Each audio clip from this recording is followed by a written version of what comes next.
நாட்டுக்கோழி குழம்பு, நாட்டுக்கோழி மிளகு வறுவல், மீல் மேக்கர்.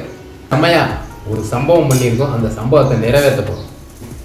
கறி பாருங்க, கருங்கோழி தெரியுதா?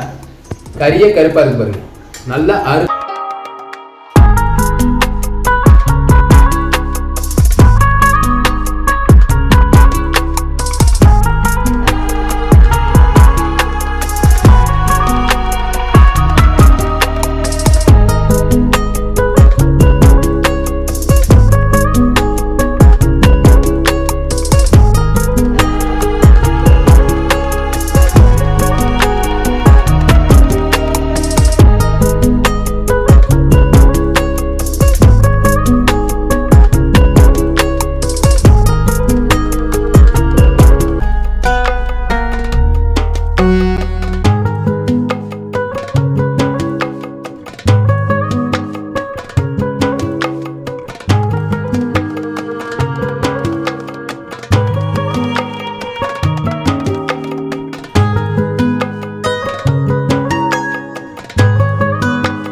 சம்பவம் பண்ணியிருக்கோம், அந்த சம்பவத்தை நிறைவேற்ற போகிறோம்.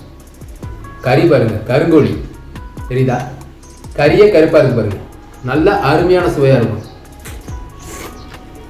நல்ல எண்ணெயில் செஞ்சனால நல்ல அருமையாக இருக்கு. எல்லாம் காலி பண்ணணும், வழக்கமான இதுதான். கறியெல்லாம் காலி பண்ணணும், அப்புறம் தான் சாப்பாட்டுக்கு போகணும். நாட்டுக்கோழி மிளகு வறுவல் எப்படி இருக்குன்னு பார்க்கலாம். நாட்டுக்கோழியில் மிளகு வறுவல் பார்த்துக்கோங்க. நாட்டுக்கோழி வறுவல் சாப்பிட்ருப்பீங்க, நாட்டுக்கோழியில் மிளகு வறுவல். பிராய்லர் தான் சாப்பிட்ருப்பீங்க.